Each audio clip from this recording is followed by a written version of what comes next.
Señores, buenas noches. Esto es Luis Novarecio Entrevista. En instantes estamos recibiendo al diputado nacional Diego Bossio. Vamos a hablar de todo un poco. Es una coyuntura muy interesante para hablar. Empiezo por mencionar que Diego Bossio viene del ANSES y me quiero detener en algo que no hacemos habitualmente, injustamente, que son los jubilados. Por las dudas hay que recordar que hoy un jubilado está ganando un poco más de 8.800 pesos, los de la mínima, jubilados y pensionados. Y es un universo importantísimo, en medio de un panorama de inflación entre el 45 al 50%. Así que en un ratito vamos a estar hablando, le vamos a preguntar. Eugenio Semino, el ombudsman de la tercera edad, dijo concretamente, cuanto menos los jubilados van a perder entre un 15 y un 16% de nueva fórmula e inflación. Pero también hay que hablar de política. Y sin la menor duda, la imagen del fin de semana, que todavía tiene efecto expansivo, fue la peregrinación a Luján, o la marcha a Luján, o el acto, la misa en Luján, de Hugo Moyano, un sector del peronismo, con los obispos del lugar, entre ellos dos, Monseñor Radrezani, que es el responsable de la diócesis de allí, y Monseñor Lugones, que algunos refieren rápidamente como con un vínculo con el Papa Francisco. A ver, el más explícito a la hora de decirlo fue Pablo Moyano, que dijo, sin la venia del Papa Francisco, esto no se hubiera podido realizar. Esta mañana nosotros conversamos en Radio La Red con Julián Domínguez. ¿Se acuerdan de Julián Domínguez, no? Presidente de la Cámara de Diputados, el hombre que va a la interna y pierde con Aníbal Fernández, un hombre muy cercano a la Iglesia, y dijo, nosotros, yo personalmente dijo, en nombre de ESMATA, tramité el permiso para que se haga este acto público, no tiene nada que ver el Papa Francisco, estas son palabras que corren por cuenta de Pablo Moyano. Dos datos, y ya mucho, hoy lo escuché de Eduardo Feynman, habló también Luis Majul de esta cuestión. Yo voy a insistir por un costado que a mí me parece que no es menor, y que sé que no es político decir esto, pero la verdad que me parece un retroceso fenomenal que la Iglesia Católica sea la que dirime las cuestiones políticas de todos los días. Yo tengo un enorme respeto por la fe en general, por quien tiene fe.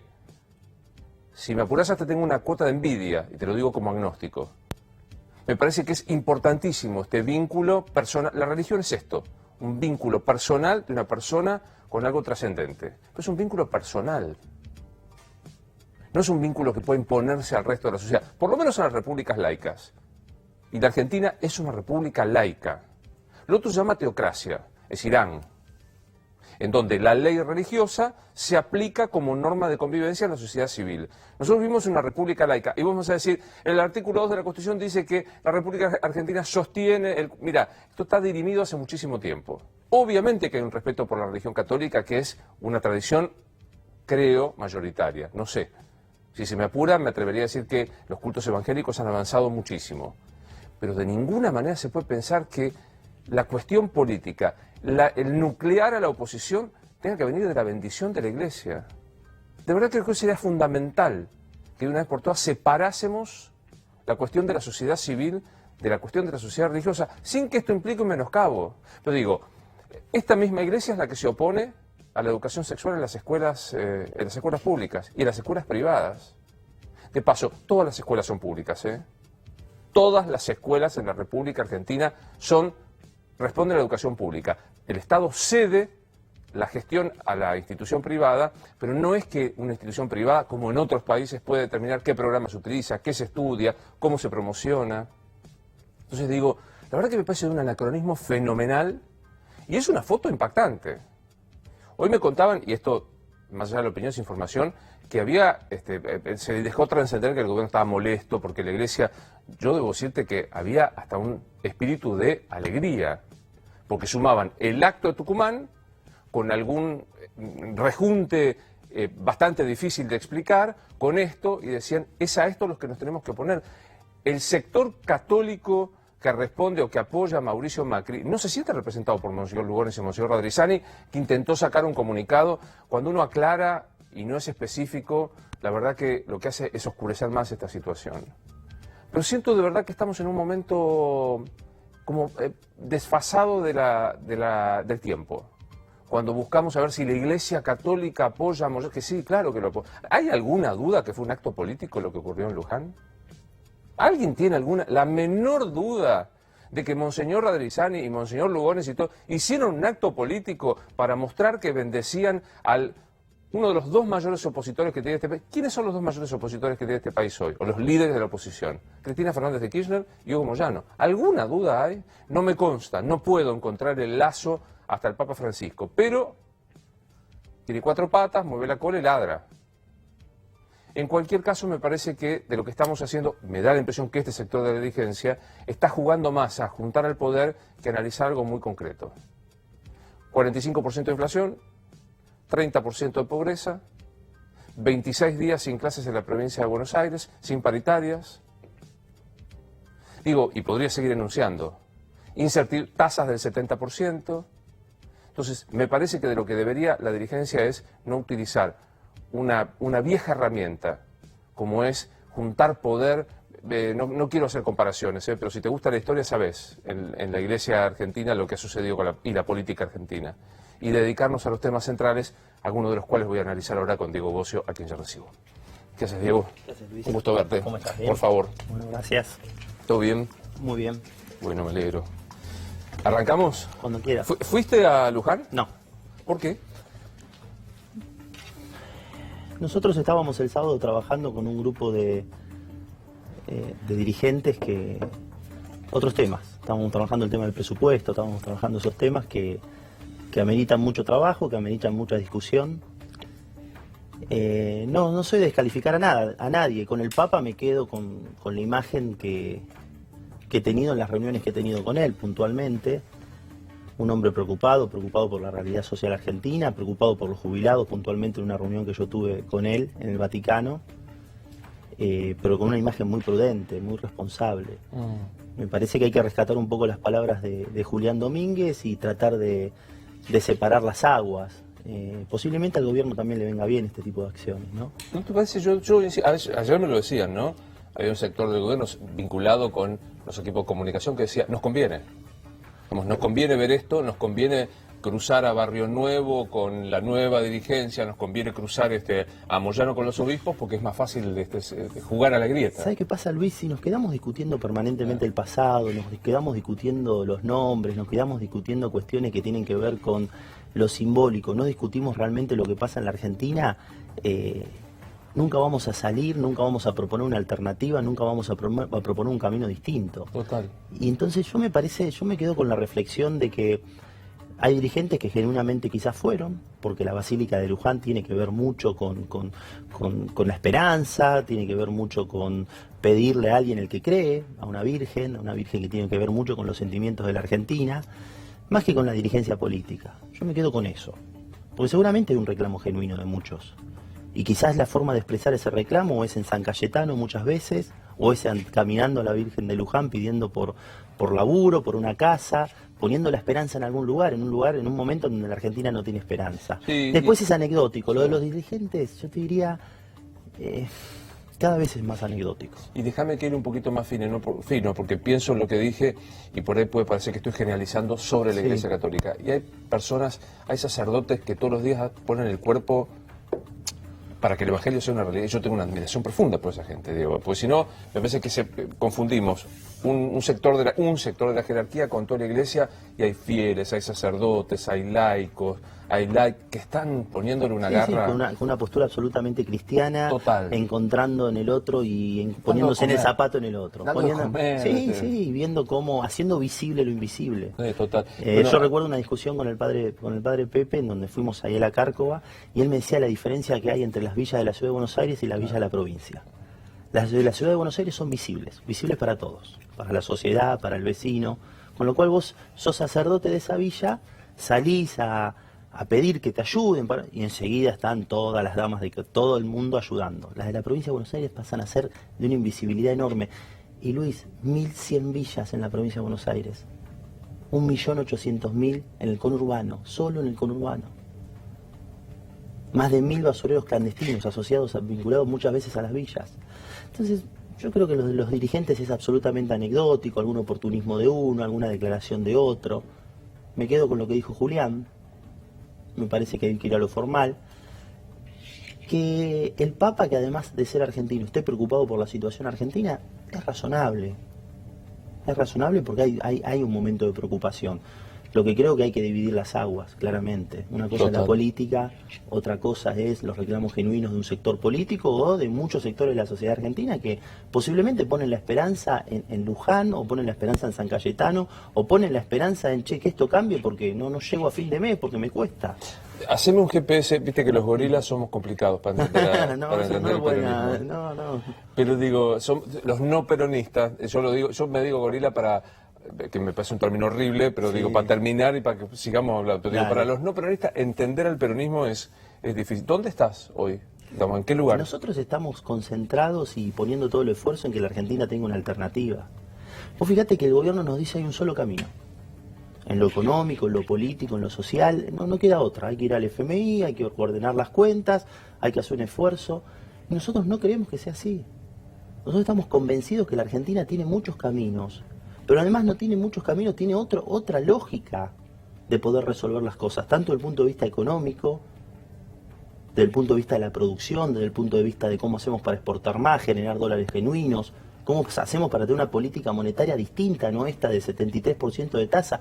No conozco ningún negocio que deje 73%, el Banco Central paga 73% anual. Entonces estamos convencidos que tiene que haber una alternativa en la Argentina. Y hay dirigentes jóvenes, Sergio Massa, otros gobernadores, Juan Manuel Urtubey, el propio Miguel Pichetto, que han manifestado voluntad, y la voluntad es el primer paso.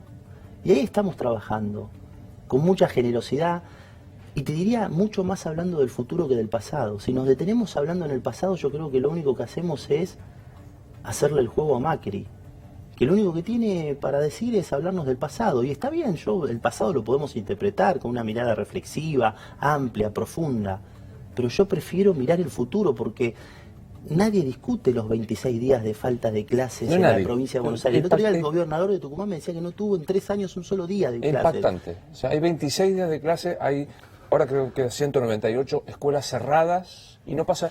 ¿Viste lo que es la economía de la digitalización, de la información, de la nanotecnología, de la biotecnología, el avance?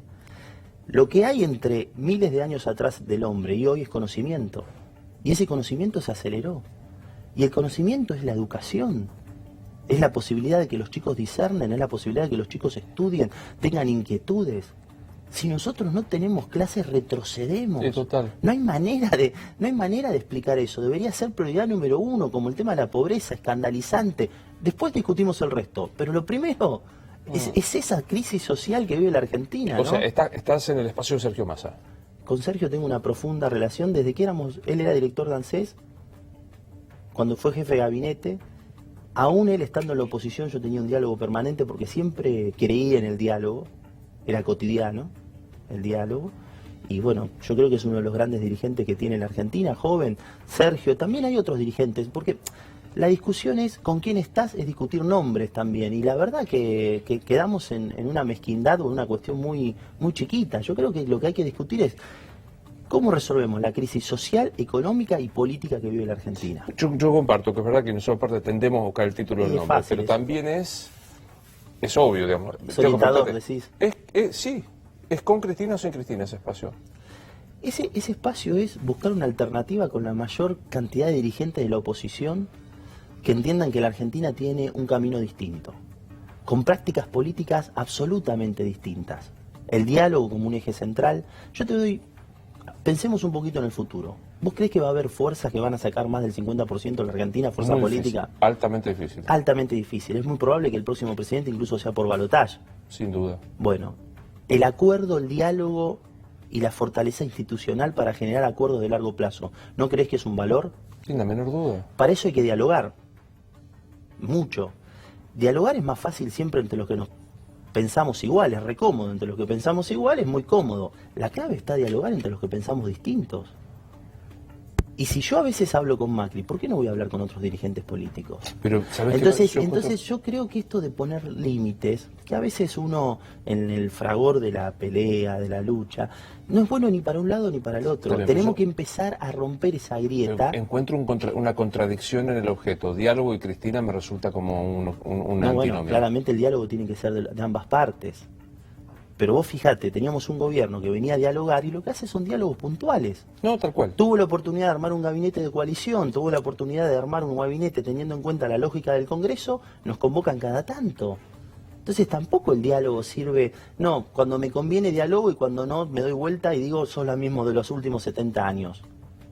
No sirve. Acá tiene que haber un sistema institucional político que resuelva los temas de largo plazo. No podemos estar pendientes de un año o otro año si hay cambio en los tributos o hay presupuesto o no hay presupuesto. Cuando hay acuerdos en serio, programáticos, en educación, en medio ambiente, en género, en trabajo, en cómo abordar las nuevas tecnologías, las cosas tienen que fluir de una manera distinta. Y para eso se necesita mucha generosidad. Hoy lo decíamos, hoy tuvimos una reunión con socialistas. Yo creo que la última vez que se abordó seriamente esto fue el Consejo de la Consolidación Democrática de Alfonsín a fines de los 80, creo que María Elena Walsh era la presidenta, en donde plantearon una idea de parlamentarismo, alguna idea distinta a la Argentina. Es para reflexionar, no es para, vos me das unos minutos más que otros lugares de la televisión y puedo reflexionar un poquito más. Pero si no tenemos acuerdos de largo plazo, va a ser imposible. No, pues sin duda. Entonces yo lo que digo es, si no quieren, y bueno, no creerán en las prácticas democráticas. De hecho, fue parte de las diferencias que hemos tenido. Pero digo, hoy se conoce el cronograma electoral. Sí. El gobierno da a conocer el cronograma electoral. Estamos a 10 meses, nada, Sí. de las PASO. Entonces digo, ¿te imaginas una gran paso del peronismo donde vaya Massa, Urtubey, Pichetto, Mansur, quien sea, y Cristina ahí Nosotros adentro? estamos discutiendo entre nosotros cuál es la mejor alternativa para la Argentina. Estamos viendo de qué manera poder presentar un programa económico distinto, cómo presentar una lógica de educación distinta, cómo discutir el federalismo de una manera distinta. Esas son las cosas que estamos discutiendo. Si nosotros ponemos los nombres, que es una discusión del año 2019, es una discusión que la gente, yo entiendo que todos hay ansiedad, che, con quién estás, con quién jugás. Yo me parece que la ansiedad es más de la dirigencia política y quizás del periodismo. La gente tiene otros problemas. La gente no llega a fin de mes. Hablé recién con una pyme, yo nací en una pyme y exporta y me dice, lo que gané por el tipo de cambio lo pierdo por la tasa de interés, yo no tengo capital de trabajo. En 90 días pierdo el 30%. Entonces, me da la sensación que va a correr mucha agua bajo el puente. Y creo que nosotros tenemos que ser, en la dirigencia política y fundamentalmente en la dirigencia política opositora, amplios, plurales y generosos. Porque si empezamos a ser mezquinos, si empezamos a poner las cuestiones personales por encima de alguna cuestión de lógica política, de método político, de vínculo político, sobre todo de idea económica y social, evidentemente postergás. Definime el gobierno de Mauricio Macri, ¿qué es? Fracasó. Frustró a los argentinos. El 1 de marzo del 16 vino Macri al Congreso y dijo 3 cosas. Pobreza cero, voy a unir a los argentinos y voy a combatir como nadie el narcotráfico. La pobreza va a ser la más alta en los últimos 10 años. Unir a los argentinos, lo hemos visto, las diferencias cada vez más profundas. Yo no dudo que quiera combatir el narcotráfico, de hecho yo creo que es de donde más intenciones tiene, pero en las villas, en los barrios marginales, en todos los lugares, porque es transversal, el narcomenudeo ha crecido de una manera exponencial. Él dijo, mírame por estas 3 cosas, no tiene manera de revertirlos. Entonces yo no digo que haya como otros, no, acá hay intencionalidad, hay una... No. El otro día decía un cordobés, no le salió una, puede ser. Bueno, esta es mi pregunta. ¿No le salió la tormentas del exterior? ¿Se equivocó? En realidad, este es el modelo. Yo creo que hay una mezcla de no conocer el Estado, yo creo que hay una mezcla de no poder abrirse y escuchar otros sectores, de pecar de soberbio, de no escuchar y abrir sinceramente todo, el corazón, el alma, el conocimiento, la decisión política a los pymes, a los industriales, a los sectores productivos de la Argentina, a los gobernadores. Me parece que lo que está faltando es el método político. Me parece que la Argentina hace años, el otro día estaba mirando el discurso, estaba preparando los discursos para el presupuesto, y miro un discurso de Maskin de fines de los 80. Yo lo leo ahora y ese es textual. Déficit fiscal, inflación, problemas de financiamiento, problemas de sustentabilidad de la deuda, dificultades para el Estado funcionar, problemas de exportación, falta de dólares. 30 años pasaron. Ahora, vos fíjate algo, ¿no? Entonces yo lo que digo es, acá lo que está faltando es el método para resolver los conflictos de la Argentina. Ahora, vos fíjate algo. Lo cito a Fontevecchia, que estuvo sentado ahí la semana pasada, Jorge Fontevecchia, y dijo, en ningún país del mundo un presidente que tiene el índice de inflación que tiene, el índice de pobreza y el índice de achicamiento, soñaría con aspirar a la reelección. En Argentina no solo sueña Macri, sino que tiene chance de ganarlo, gracias a lo que está enfrente, dentro de donde vos estás. O sea, alguna cosa también deberá reconocer. Nuestro camino es muy difícil. Seguramente tendremos que hacer, yo hice todas las autocríticas que pude, pero seguramente tendremos que hacer más autocríticas. Es un camino complejo, es un camino que no es sencillo. Vos recién hablabas de los líderes de la oposición, yo no coincido. Yo creo que tiene que emerger nuevos liderazgos en la Argentina, por eso creo que los jóvenes de menos de 45, 50 años tienen mucho para aportar. El 62% de quien vota tiene menos de 45 años en la próxima elección. Me parece que hay una agenda para los jóvenes a los cuales hay que decirles hacia dónde va el mundo, hacia dónde va la Argentina. Nombrame uno nuevo, un dirigente nuevo. Pero no es solamente una cuestión de nuevos o viejos, porque si no estaríamos... yo me parece que es una cuestión de qué hay en la cabeza. Posiblemente haya gente grande con visiones nuevas. Y posiblemente haya jóvenes viejos, no sé si soy claro. Yo creo que seguramente van a surgir nuevos liderazgos. Pero nosotros estamos convencidos que tanto Sergio Massa como Juan Manuel Urtubey, como el propio Miguel Ángel Pichetto, Schiaretti, Uñac, son dirigentes que han demostrado que tienen ganas, que tienen vocación, que tienen voluntad, que tienen una visión del mundo, que tienen una visión de la tecnología, que tienen una visión de cómo la Argentina puede ser productiva y cómo puede cambiar esa lógica de no generar los suficientes dólares para estar pendiente de la deuda externa. ¿La Cámpora dónde está? No... Me parece que nosotros tenemos que pensar una alternativa distinta. Prácticas distintas, métodos distintos. Si la reforma constitucional es para derogar la ley del arrepentido, me parece que no es el camino. La reforma constitucional es para ver de qué manera encontramos un método capaz de darle estabilidad financiera, política, social a la Argentina. Los países... Estaba leyendo un libro de un iraní, no recuerdo... Lecciones del siglo XXI. Entonces ahí están los relatos de los países que se encierran porque, bueno, no. Y en realidad hay algo que es inevitable, que es la tecnología. Mi hija de 4 años creo que no va a sacar el carnet de conducir. La automatización de los autos, de los taxis, de los barcos, de los aviones, es un hecho. Bueno, ¿qué vamos a hacer con eso? Pero digo, yo quiero discutir esas cosas. Está bien, pero... Y vos decís son poco terrenales. No. Pero mientras tanto hay una elección dentro de 10 meses. ¿La Cámpora es? No, nosotros estamos en otra lógica. Pero definímela. Yo me parece que debe haber muy buenos dirigentes ahí, incluso muy buenos militantes y chicos con mucha vocación, pero me parece que es una expresión política que trae viejas prácticas políticas. Máximo Kirchner es... Me imagino que hace mucho tiempo que no hablas con él. Me lo cruzo a veces en la Cámara de Diputados. ¿Te parece que es la renovación del kirchnerismo o es más de lo mismo? No quisiera entrar en descalificaciones y en historias repetidas, la verdad es esa. Yo creo que nosotros tenemos que pensar de qué manera podemos plantear diferencias con respecto al futuro.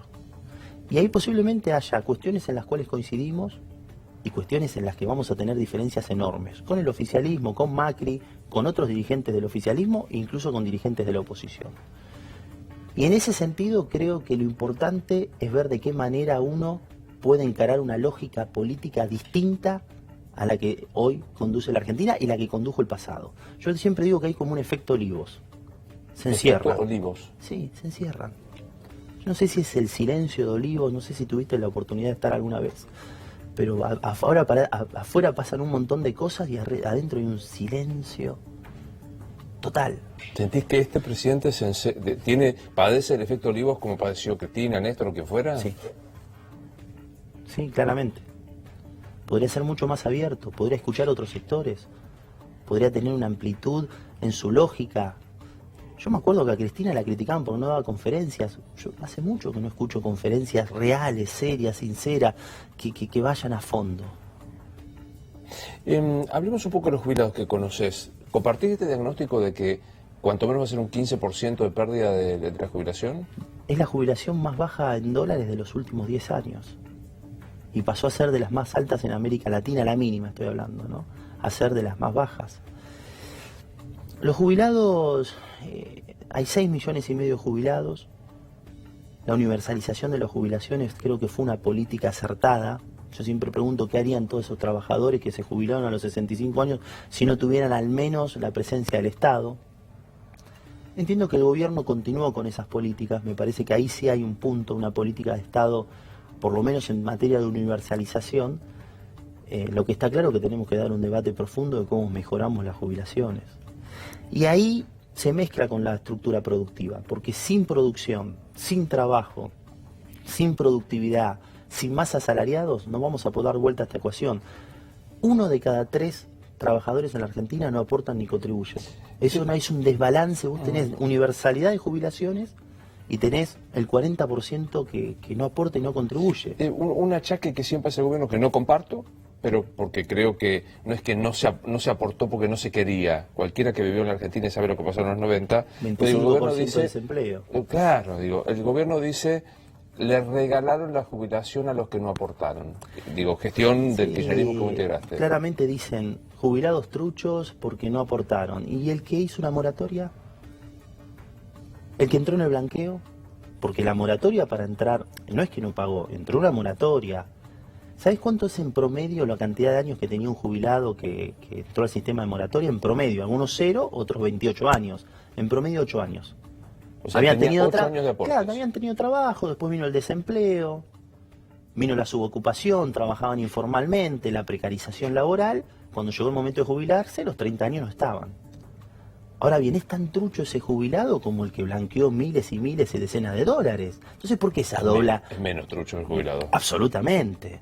Pero ¿por qué esa doble moral y esa doble vara? Yo te lo dije en el Congreso de la Nación. El primer blanqueo fue en el año 73. Hubo 10, 12 blanqueos en la Argentina. Siempre la misma historia, ¿no? Cuando sos oficialista necesitas los dólares, cuando sos opositor, no, ¿cómo le das el perdón? Claro, pero es increíble, vos mirás los discursos, hay que ir a esa historia. Yo dije que no quería hablar mucho del pasado, pero la verdad que son de las cosas que uno aprende. Y lo cierto es que yo estoy convencido que hicimos un acto de justicia con esa señora que quizás trabajó 10, 12 años en blanco y después siguió trabajando y no pudo. Hicimos un acto de justicia. Ahora bien, discutamos si alcanza o no alcanza, es otra discusión. La seguridad social está, yo veo el mapamundi ahí, todos los continentes, en todas las sociedades modernas, es un tema de discusión, de primera discusión. Acá hay que formalizar al 40%, 35% de los argentinos que no tienen trabajo formal, hay que incorporar nuevos impuestos a la seguridad social, hay que darle estabilidad, hay que ver cómo aumentamos la productividad del trabajo para que los argentinos ganen más y tengan mayor capacidad de producción, de mejor calidad de vida y también de sostener al Estado. Es una discusión muy fuerte. Argentina tiene una ventaja a diferencia de otros países del mundo, todavía no está envejecida. No, pues muy interesante el argumento y me parece que hay que remarcarlo. Los que se indignan, y mira que hay, todos los días, los que se indignan con los jubilados sin aportes, entre comillas, son los que generalmente favorecen los blanqueos multimillonarios, incluso de familiares de funcionarios, ¿no? Por decreto. Modificando una ley que lo prohibía. Sí. Este es un tema interesante, ¿no? Ya vuelvo a los jubilados para que le hables al jubilado de la mínima. El gobierno vino a, creo que uno de los... ¿Por qué gana un gobierno una elección? Es multicausal. Sí, sí. Yo diagnostico... Yo creo que la perdimos nosotros. Bueno, me abrisa esto que un personaje de tu provincia dijo brutalmente, nadie lo quería a Scioli, dijo José Otavis, ni Cristina. ¿Nadie lo bancó a Scioli en la campaña? Yo trabajé con él hasta el último día, de hecho tengo diálogo bastante cotidiano. Yo trabajé porque entendí de que teníamos que mejorar el camino, teníamos que buscar alternativas, teníamos cosas que resolver, pero yo entendí que el camino era ese. ¿Y por qué sí que perdieron la elección ustedes? Porque creo que hicimos todo para perder. O sea... No pusimos los mejores candidatos. Hasta el último momento, digamos, Scioli se sentaba o no se sentaba, iba, venía, era el candidato, no era el candidato. Cuando hablas de candidato, ¿pensás en Zanini, vicepresidente? Yo creo que hubo errores que tienen que ver con lo electoral. Posiblemente no haber hecho una interna Scioli y Randazzo también fue un error. Fue un error. Digamos, cuando hablas de hicimos todo lo posible, etcétera, etcétera, se equivocar de vuelta, como ahora diagnosticamos con Macri. Yo no decidí la estrategia electoral, Está claro. claramente, ¿no? La fantasía de Cristina quiere que sea Macri porque sabe que en 4 años vuelve, mirado con el diario del lunes. ¿Te parece que es irrazonable? Yo creo que quedarnos en la lógica de los nombres y que la Argentina se reduzca nuevamente a discutir sobre la base del presente y del pasado, me parece que no vamos a salir de la frustración. Yo creo que tenemos que buscar una alternativa. Y eso no significa que no sean dirigentes valiosos que puedan aportar una mirada, independientemente de otros conflictos, de otras lógicas. No cualquiera llega a ser presidente de la Argentina. Me parece que hay aportes de toda la dirigencia. Pero bueno, yo recuerdo, yo fui funcionario en Mendoza y me acuerdo que en un momento determinado convocaron a todos los 6 gobernadores. Sentaron a una mesa, armaron un consejo. Yo no sé si es posible esa foto acá en la Argentina. Como te pedí que definieras a Mauricio Macri, definime a Cristina. Creo que hubo luces y sombras en su gobierno. Yo no tengo ningún problema personal, son diferencias políticas. Ella sí tiene problemas con vos. No sé. ¿Qué te pasa? No sé, no sé. Te digo, no, ¿qué te pasa cuando alguien del kirchnerismo te dice traicionaste? No. Le pongo la otra mejilla, ya que arrancamos con el Papa. No, me parece... Nosotros tenemos que superar etapas que nos permitan ver cómo la Argentina puede ser un país desarrollado, cómo la Argentina puede ser más justo, cómo la Argentina puede haber más justicia social, cómo los pibes y los chicos pueden ir a la escuela, cómo incorporamos la tecnología, qué hacemos con los 1000 basureros clandestinos que hay en la provincia de Buenos Aires, qué hacemos con las cuencas de los ríos, cómo equilibramos el federalismo. No, si uno mira la capital federal, sí, claro, y el desarrollo, y te invito, bueno, vos sos del interior, yo soy de Tandil, pero digamos, somos de la Pampa Húmeda, somos del corazón, somos de la Pampa Húmeda más productiva del mundo. Te invito al norte argentino, a la Patagonia, sí, claro, las diferencias profundas, y eso se reflejó en la historia de la Argentina, unitario, federales, el puerto, el centro. Bueno, me parece que en algún momento tenemos que encontrar la manera de resolver esos conflictos con algún método distinto. Y si quedamos solo en la discusión de los nombres y en la descalificación... quiero hablar de la corrupción porque veníamos hablando del blanqueo, pero lo trajiste a la mesa a Daniel Scioli. Arriba del escenario de Tucumán, ¿volverías a trabajar por él como candidato a presidente? Yo me parece que vamos hacia otra lógica y la alternativa política está, yo creo que se está planteando desde otro lugar. Sergio Massa está planteando una agenda totalmente distinta en ese sentido. Scioli fue. Pero es reducir, no sé si tiene vocación, tiene voluntad, te ha dicho que quiere ser presidente nuevamente. Y es evidente, para mí es evidente. Bueno, yo creo que tenemos que buscar una alternativa distinta. Yo creo que nosotros en eso estamos trabajando. Yo creo que hay jóvenes dirigentes del justicialismo, del peronismo, no alcanza con eso. Hoy estuvimos en unas reuniones con el socialismo, la verdad que con una capacidad de reflexión y una mirada interesantísima que creo que le aporta mucho a sectores que venimos mucho más del peronismo, y creo que tenemos que dar una discusión en serio en la Argentina. Retomo un argumento que te decía, una de las variantes, de las variables causales por las que llegó al gobierno Mauricio Macri era el combate a la corrupción. ¿Es un gobierno que combate la corrupción? Trajimos el blanqueo, podríamos hablar de caso Correo, podríamos hablar de, no sé, ¿es un gobierno decididamente, que lucha decididamente contra la corrupción? Yo creo que tiene algunos dirigentes que tienen como principal bandera eso. Yo creo que es un tema que hay que condenar fuertemente en la Argentina y hay que actuar fuertemente en la Argentina. Y sí, el otro día te escuchaba vos en una editorial que me pareció interesante y es más, lo tomé como argumento en una discusión y pensaba lo siguiente, el bien hay que hacerlo bien. Esta idea de que no se cumplan los procesos, esta idea de que la justicia tome atajos, esta idea de que la justicia haga como norma la prisión preventiva cuando tiene que hacer juicio oral en todas las instancias, de votar las instancias. Esta idea de que todos tenemos que ser iguales ante la ley, pero con las garantías que dice la Constitución. Vos sabés más de esto, yo no soy abogado, yo soy economista, vos sos estudioso más del tema de las leyes. Me parece que el bien hay que hacerlo bien. Y cuando decimos el bien hay que hacerlo bien, esto le corre al gobierno. ¿Hace bien el bien? Vos hablaste de algunas cosas que me entran en muchas dudas. Vuelvo al argumento del gobierno. Es la herencia que nos dejaron, se pusieron preciosistas con nosotros. A mí me parece que el blanqueo de los familiares del gobierno por decreto es escandalosamente ilegal. La situación Aparte lo discutimos en el Congreso, dijimos que no específicamente. Y probablemente sea el momento de la ruptura de masa con el gobierno, cuando se niega a hacer este cambio. La situación del correo, cerrada ahora en la investigación administrativa por la vicepresidenta de la Nación, es cuanto menos muy sospechosa. Entonces mi pregunta ¿es que ¿es tal la situación que no puede hacer otra cosa o es que deliberadamente piensan de esta manera? Yo creo que la Argentina tiene que darse un debate profundo en ese sentido.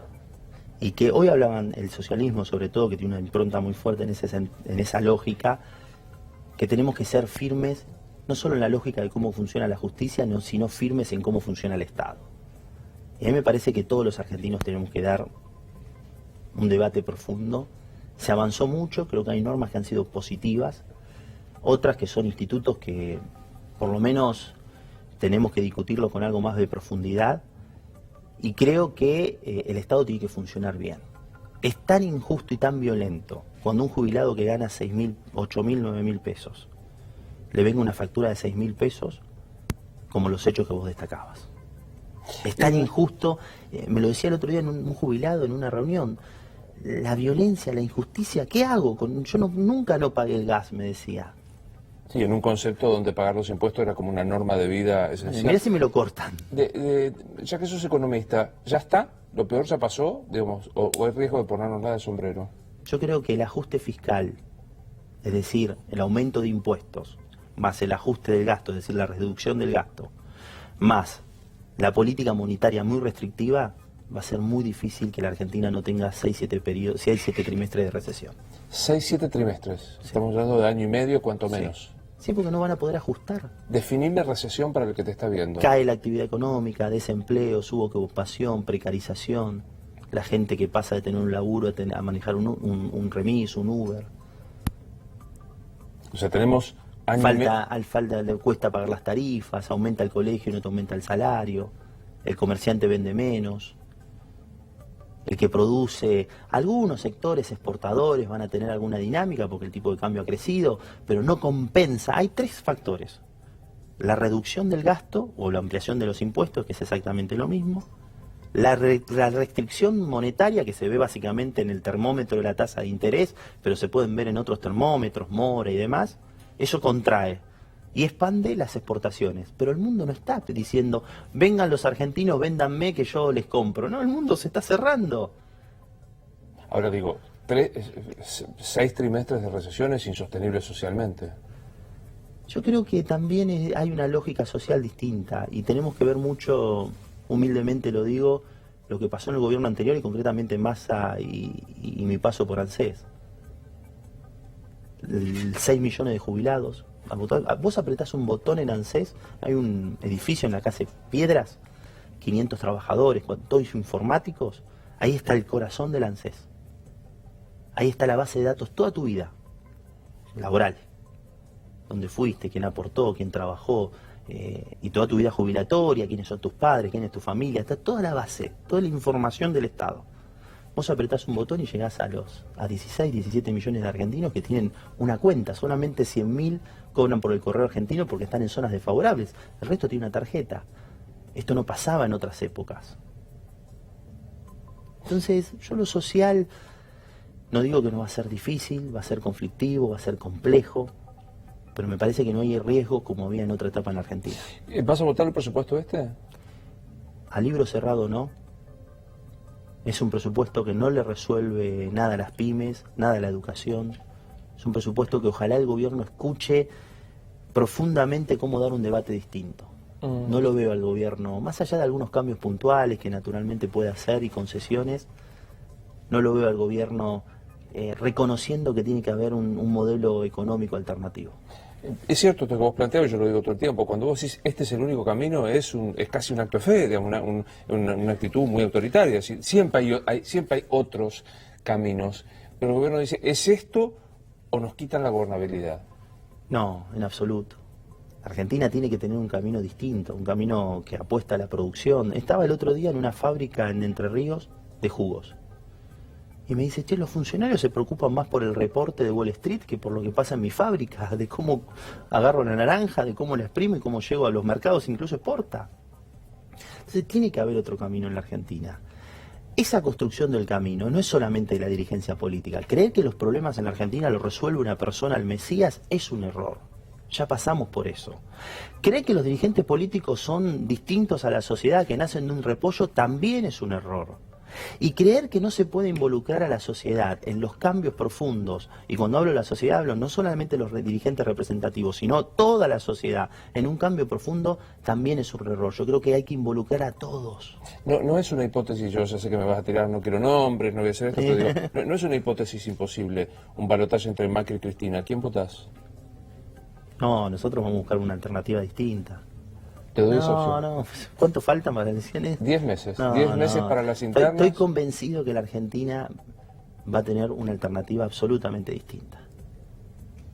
Estoy convencido. Y que la verdad, lamentablemente, no quiero discutir temas electorales, porque los meses que se vienen son muy complicados. Y no quiero presagiar catástrofes. Uno, la verdad... ¿Sería una catástrofe esa opción? Yo creo que no cambiaría la frustración en la Argentina. La gente está con bronca.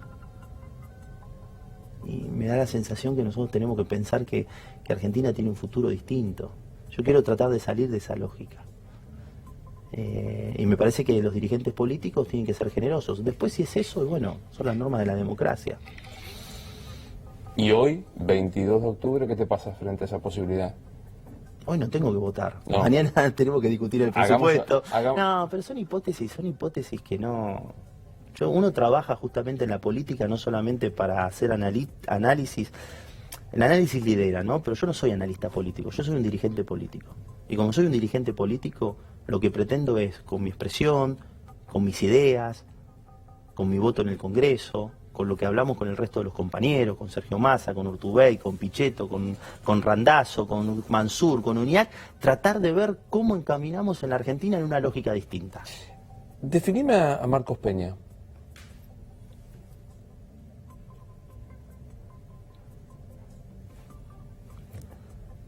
Mejoró. Cuando venía primero al Congreso, no había leído nunca la Constitución. Hoy me parece que está más sólido en el Congreso, pero no. Fuerte eso, no leer la Constitución, ¿por qué? Era todo marketing, era todo Durán Barba. No era. Yo quiero un jefe de gabinete que entienda que sus facultades tienen que ver en el marco de la Constitución argentina, tienen que ver con la norma, tienen que ver con la ley. Las leyes son las que regulan la organización de una sociedad. Pero mejoró, en ese sentido mejoró, pero no tengo definiciones. ¿Representa el corazón? Digamos, alguna vez Macri lo definió como uno de sus oídos y de sus ojos. ¿Representa el modo de hacer política? Esto corre por mi cuenta. El desprecio por los modos tradicionales de hacer política, digamos, esta cosa de la no comunicación a través de los medios de comunicación, sino de las redes sociales, los no actos. ¿Es la representación de este gobierno? No sé, yo me parece que el gobierno es Macri. Después, el resto... Aparte, volviendo a la Constitución.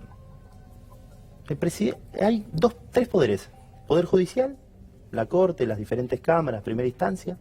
Poder legislativo, es un poder colegiado, Cámara de Diputados, Cámara de Senadores. Y Poder Ejecutivo, unipersonal. El resto son asesores, de distinto rango. Tiene un rango constitucional el jefe de gabinete, pero no tiene acuerdo del Senado ni nada. Son asesores del presidente, a veces con más o menos acceso. El responsable es Macri. ¿Qué te pasa cuando ves la causa de los cuadernos? ¿Te sorprendió ver a algunos empresarios arrepentidos? A mí lo que primero me dolió, bronca creo que es. Y en segundo punto, yo estoy convencido que la Argentina necesita fuerte una lógica distinta para combatir ese tipo de prácticas, pero no solo combatir ese tipo de prácticas, sino una justicia que haga bien el bien. Vuelvo a repetir eso. Me parece que es clave. El arrepentido es una figura nueva, tienen que consustanciar la prueba, no es que tiene una pena ya. Sí, claro. Todos los arrepentidos ya tienen una pena. Yo no recuerdo bien cuando hicimos la ley, me parece que el piso es tentativa, con lo cual ya tienen pena. Después se morigeran la pena. Me preocupa el futuro de las empresas argentinas, y esto no quiero ser cero hipócrita con esto. en otros países del mundo, procesos de corrupción gravísimos terminaron con la venta del patrimonio a fondos offshore, Londres, Nueva York, y eso me preocupa. Me preocupa muchísimo. ¿Por qué me preocupa? Porque no es lo mismo que la Argentina tenga empresarios moralmente serios, preparados, probos, que tengan la lógica del desarrollo nacional y sus hijos vivan en la Argentina. No es menor la diferencia. No es menor la Japón se desarrolla sobre la base de 6-7 familias, donde se desarrolla todo el complejo industrial, de hecho Toyota, no quiero dar marcas, pero sí. El complejo de los bancos, la obra pública, el sistema financiero, arman la burguesía nacional, emprendedora, que se suma a los complejos de pymes, de pequeñas empresas, de empresas medianas. La dirigencia política, ahora bien, es bien, hay que hacerlo bien, eso, vuelvo a esa frase. No pretendo hacer historia, pero me parece interesante. Creo que nunca en la historia argentina se dio este hecho. Un empresario que reconoce haber cromeado, un funcionario que reconoce haber recibido la coima, un juez que reconoce no haber investigado y un presunto lavador que dice yo lavé la plata. Habiendo integrado la gestión esa, ¿qué te pasa con este cuadro? Yo cuando vi cosas denuncié. Preguntale, no sé si tenés relación con el fiscal Marijuán, 175 denuncias penales hice. Teníamos una oficina arriba nuestra, Unidad Fiscal de Investigación de la Seguridad Social. Está bien, no tenían la magnitud de estas cosas, que bueno, pero todo lo que era desde microcorrupción hasta cuestiones más grandes, nosotros las denunciamos. ¿Te cambió la opinión, por ejemplo, de Debido, que está en el centro? Bueno, creo que es pública mi opinión. Nunca me llevé bien, pero no tengo nada que decir. No quiero personalizar, Luis, porque si no reducimos la política a una... Y no quiero tampoco esquivar la pregunta. La verdad que nunca me lleve bien. Lo que pasa es que si no personalizamos, haces que los políticos, a mí me parece que hay lugar... Cuando el límite del Código Penal separa a unos a otros, me parece que hay que poner nombres. Si no son todos... Pero que lo ponga la justicia, Luis. ¿Le crees? Y bueno, pero... A ver, nosotros hicimos las leyes. Yo soy legislador. Y cuando tuve la oportunidad, actué como teníamos que actuar. Con convicción. Entonces, me parece que cada uno tiene que hacer lo que tiene que hacer. ¿No? Hablabas al principio de la charla. Che, la iglesia, es la fe. La política es la política. Bueno, lo mismo, la justicia es la justicia. Yo no le puedo poner nombre a una ley. ¿Yo quién soy para juzgar? ¿Pero qué te pasa? Entonces, que las cosas, una cosa es que uno vea algo verosímil, que crea o que no crea. Otra cosa es que actúe la justicia.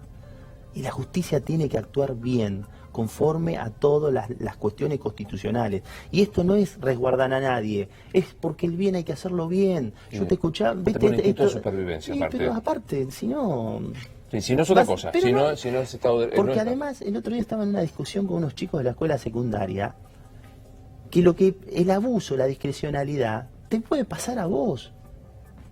Pero si yo no soy funcionario público, no, pero andá en un auto, tenés un accidente, tenés un problema penal, y la misma discrecionalidad que se le aplica, que se le aplica a otro, se te aplica a vos. Entonces yo no puedo ponerle nombre. La justicia, que haga justicia, con toda la firmeza y con todo el peso. Como ¿no? integrante del otro poder, ¿qué te pasa frente a causas como la de Hugo Moyano? Como la de Pablo Moyano en este caso.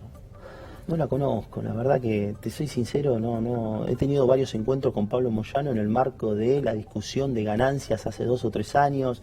Me pareció alguien que defendía su gremio con un nivel de vehemencia, de fortaleza que es envidiable, porque es lógico que defienda a sus trabajadores. También es cierto que tiene que cambiar las prácticas. Como te digo eso, también te digo que la empresa que produce y exporta bebidas me decía antes con un laburante lo que tengo que hacer ahora con 4 o 5. No me da, me decía. Hablamos un poco del presupuesto, que me parece que es interesante, que puede resultar tedioso, pero digo, es la decisión marco de lo que nos va a venir en el año que... Es un presupuesto que definirías de qué forma práctica. Yo lo que quiero primero es desmitificar la idea de los presupuestos. Vos te sentás en la Cámara de Diputados y aparecen los grandes discursos, es la ley madre, la más importante, la que define los destinos. Mirábamos con nuestro equipo las decisiones, todos los años se cambian. Todos los años decreto de necesidad de urgencia, decisiones administrativas, muchísimas. El año pasado duró 24 horas, por lo cual lo primero que quiero decir es que el presupuesto es un punto importante desde el punto de vista de lo gestual, desde el punto de vista de la herramienta de tope de gastos, pero no define nada. Primer punto. Segundo punto, es un presupuesto del cual no podés compartir la lógica económica.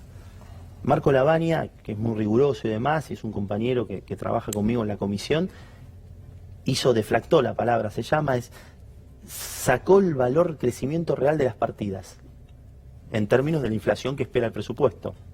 ¿Sabes cuál es la única que crece en términos reales? El pago de servicio de la deuda. Pago de servicio a la deuda. ¿Nos morimos y qué pasa? Yo creo la trascendencia, pero la verdad que no lo pensé. Te agradezco mucho que hayas venido. No, gracias a vos. Esto es Luis Novarecio Entrevista. Hasta la próxima.